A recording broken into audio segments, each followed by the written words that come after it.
here with JayArr. And we're from BoLS Souls, and we have today the Warhammer Age of Sigmar Season of War Firestorm expansion. Firestorm!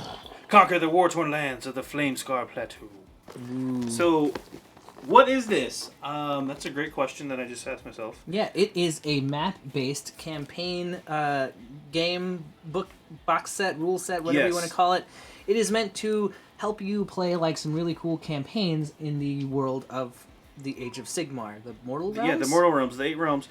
This is, it's got a map campaign of the Flamescar Plateau. Again, it's designed for a multiplayer setting. So, it's probably recommended that you have teams, 4 different teams or more.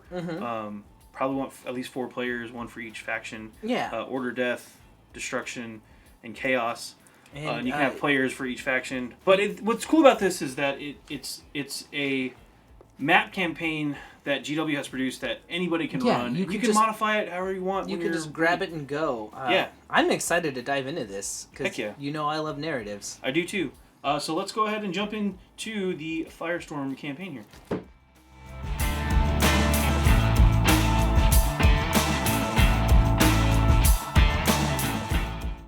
Alright, JayArr. So, full disclosure, we actually already shot this part of the video. We did, but the footage got eaten. I was very hungry and it looked delicious. Yeah. So we're reshooting it. Yeah. This is a reshoot. Just so take some 2. Of the stuff. Yeah, some of the stuff is gonna be shifted around a little bit. Sorry, but let's do it. Yeah, it's actually a really cool box. It is. We are genuinely excited about this. So yeah, let's open it up. And you can see what kind of monsters we are based on the way we put back everything. So first up, here's the rule book. It is like an actual for serious rule book. Yeah, we'll come back to that. We will come back to that. This was a thing that had the envelopes that we'll get to. Yep. Sorry. The board. The board is an actual for real board. Yeah. Let's open it up real quick. Yeah. This thing is actually really radical. Nice. I've opened a lot of board games in my time. Probably a lot more, like couple hundred at this point. Yeah. This is a really nice board. You can see here. Let me just slide it over. We'll kind of work this way.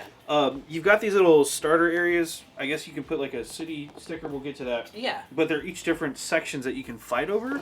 Yeah, they're all like various terrain things with different effects depending on where you go. You can see these are strategic locations with the hammers, which we'll get to what those do here in a second.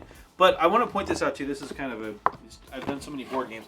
The back of the board game is actually really nice. Yeah, it's got a grippy feel to it. It's not just a smooth matte black thing, so it's really good just as a board quality wise. Slide around. It's really cool. So that's the board. We're gonna put that to the side. And now here we've got some stickers. Which this is something. This is one of the coolest things about this. You actually get a ton of these. These are vinyl stickers. Okay. We'll hang on. I just want to show this off real fast. Show that off real quick. So I've done this so many times at this point.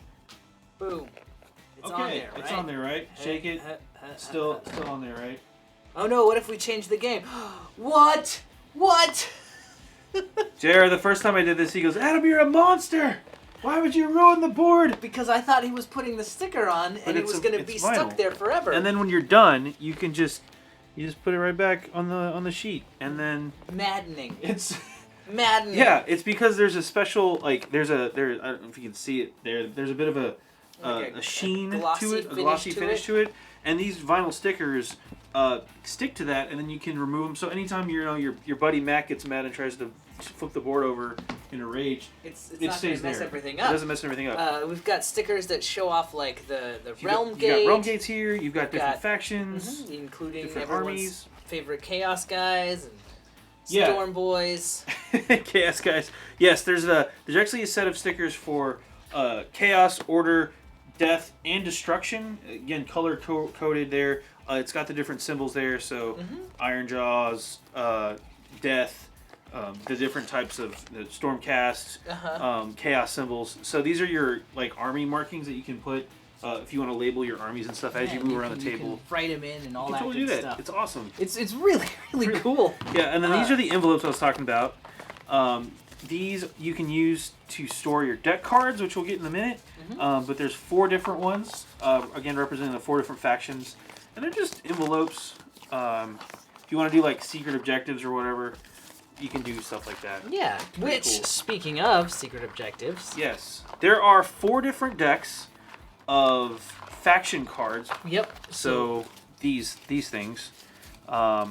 These are all your upgrades that you can buy throughout the campaign. There's core cards, which it's a core domain card. They give you bonuses and things like that. Yeah. There are upgrades. So here's an upgrade card. The temple. All these decks are the same. You get the same types of cards in each one. There's upgrade optional ones as well. Reinforcement cards. You use these during the campaign for different effects. And you get them by acquiring things like build points and glory points. Yeah. Build points are like a resource you can get from winning battles. Glory points, they come in different denominations. You got 1 through 16 basically. And you can spend those on upgrades and things like that. On upgrades. You can also have like secret objectives, things like take control of a region with an enemy garrison or slay the opponent's general, and they all net you different glory points. Yeah, which you can use then to spend to upgrade your forces, win points. This isn't just a campaign like a traditional campaign. Like you can have secret objectives, score those points. You could do either like points total or conquering the entire map, however you want to do it. Yeah, and so since this is a map-based campaign, I feel like we should talk about the strategic objectives. There, by the way, the way you can run this campaign, there's lots of different ways to take advantage of this. You could literally make it a 4-way free-for-all. You could have 2 sides. You could have 4 players. You could have 2 players. You could have 16 teams, players. yeah. You could have teams of players. Just however you want to use the map. Absolutely. So talk about what are these objectives? So if you'll recall on the map, here, go ahead and open it up. So or I guess if you flip to that side, we can just see the infinity gears, maybe? Yeah, let me pull those up real fast. Here we go. Here we go. So you see we've got the infinity gears and the eyes of the Prismaticon. And here we have the infinity gears and the Prismaticon. And so basically, if you control them, you get cool special effect. abilities. Like if you take control of the Prismaticon, which is this crazy like sun laser, your general can use the Prismaticon command ability once per battle, which lets them like shoot a laser depending on how many turns have gone by. That's awesome. You get to shoot a unit with a laser. The longer you wait, the more focused the beam is up until turn 3. When it does 2d6 mortal wounds. That is awesome. Which is amazing. I feel like you just wait till turn 3 and then laser like, something. And if you look at the Prismatictron, it's this crazy focal points with light that you're clearly what's going on is there as the fight is adjusting the somebody back home is adjusting the lasers to get all Eye of Sauron on somebody. Which Absolutely, is great. And the Infinity Gears let you move around the Realm Gate. There's the Caverns of Fulminax, which help you do more wounds, and then there's a bunch of Scepter of Flame. Which is the over here Caverns of Fulminax there. And these let you these are all let you do the same thing. You get +1 to hit and wound. Yeah, for it's like a magic weapon that you can pick up basically. But anyway, those are all really cool abilities. We like that. It adds a nice layer of complexity to the campaign, and it like makes winning worth it. Yeah, it's just a really neat campaign system. There's nothing underneath the box we checked. Yeah. So that's all that. Let's go ahead and flip through the rules real quick. So this is some impressive stuff, and as we've kind of had a little more time with it, we can talk a little bit more. They have stratagems in here. Yeah, so the book is basically divided up in a couple of different sections. Yeah. You've got the background section, obviously, that's going to talk about where you're at. This is the New Frontiers. You're fighting in of the Great City. Aquishe, which is the realm of fire, essentially. Right. You're fighting over the Flamescar Plateau, which is the map we just showed, and then talks about the different wonders and all that stuff. It talks about all the people fighting the campaign. It's got the campaign intro here. All the Firestorm battle. There are extra battle maps. Yeah. We'll get to those. There's battle plans, which are there's 5 new battle plans, 4 new battle plans to go through, and then there's also a ton of new allegiances with new allegiance abilities. Yes, which is super cool. Let me count these off real quick. You've got the Fist of the Everchosen, the Wraith Fleet, Stoneclaw's Gut Stompas, Hammerhall, Anvilguard, Tempest Eye, Hollow Heart, the Living City, Greywire Fastness, and Phoenicium. So that's 10 new allegiances all in all to play with. You recognize these last 3, the Living City, Greywire Fastness, and the Phoenicium. Those are actually from the Age of Sigmar Season of War campaign that was fought 2 years ago. That order pretty much swept. But real quick, the title is Season of War Firestorm. This is a continuation of that cool global campaign. Yeah, absolutely. So the stuff that happened in that campaign influenced this campaign. Because in the first part of the book, once you get past the how to use this book, Yeah. kind of updates the lore a little bit. And there's the three. There's three of the strongholds. And they talk a little bit more about how some of the characters that they introduced have been doing, like Gut Stompa has gone from an aspiring warlord to being at the head of a massive destruction army, and now he's got his own faction. There's the wonders real quick. Oh yeah. Of the peninsula there. Here's the plateau, different cities. These are the 3 cities that we fought over. That was the UK, the US, and the EU area, all the other areas too. Here's a bigger map of this one's called the Seeds of Hope. Again, you're kind of fighting over realm gates and things like that. Yeah. Also, it's a GW book, so you're going to get some fancy pictures of cool looking these show off the different cities, banner colors and things like that. So if you want to build a list and actually theme it around one of those cities, you have examples of how to do that. Here's their iconography. Here's what their colors look like. We're not going to go through all of this stuff. I want to skip ahead real quick. Yeah, skip ahead. There's the components, obviously, how to use those. Campaign setup, the domain cards, how to use all those. Again, there's a lot more extra rules in here for campaign play, but I think what the folks are going to be most excited about, other than the awesome battle plans, is the allegiance abilities. Exactly. We're going to flip over to those real fast. Choosing your allegiance. Here we go. Here's the Greywater Fastness, Anvil Guard, and Tempest Eye. Games Workshop has already showed these off, but we're going to go ahead and show these off again. We've got the Anvil Guard, how these allegiance abilities work. You get a bit of a background about the Anvil Guard here. You get their special abilities here, and then the organization describes what units or factions can be a part of that. Right. So in the Anvil Guard's case, you can take Stormcast Eternals, Free Peoples, Dispossessed, Devoted of Sigmar, Darkling Covens, Scourge Privateers, and the Order Serpentis. Now, if you're familiar with Age of Sigmar or Warhammer Fantasy, that's going to be the Stormcast Eternals, the army formerly known as the Empire, and then parts of the formerly known as Dark Elves.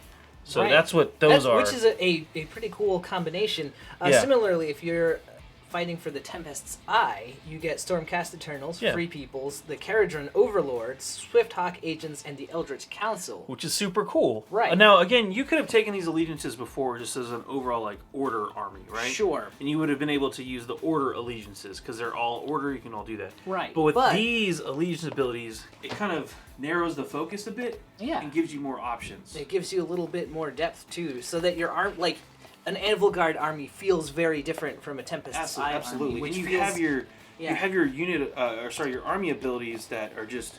Some of these are really amazing. Yeah, like the Tempest's Eye get to, in the first turn of battle, they get to add 2 inches to their movement if they are flyers, or 4 inches if they're ground troops.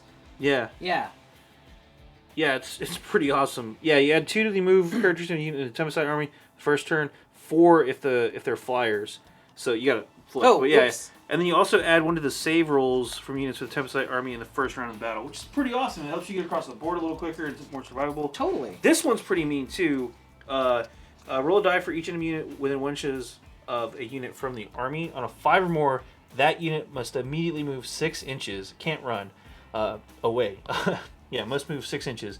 If after this move is completed, any enemy models except monsters from that unit that are within 3 inches of an Anvil Guard model are slain. Wow. So if you can surround somebody and force them to move, but they can't actually move, you can just wipe a unit. wipe a unit. Which is awesome. Yeah. And don't think that Order's the only ones here. You get Stoneclaws, Stoneclaw, Gut Stompas, you get Destruction. Chaos has the Everchosen, the Wraith Fleet. I actually really like the Wraith Fleet. I kind of want to play pretty him a little great. bit in this. But, yeah, you get the idea. But all of the factions are pretty cool. it's good stuff. This is actually a really cool book. And then finally the reference page. There are some extra stratagems and things like that. So, and then Realm Gate table. You can roll to see what happens. for different and effects. it's kind of cool to see like stratagems in Age of Sigmar. Yeah, we've been playing a lot of 40k. Yeah, we like the stratagems. We like seeing them now in 40k. Some of them are a little more familiar to people who've been playing 40k, and you earn them by getting strategy points from winning games. Very cool stuff.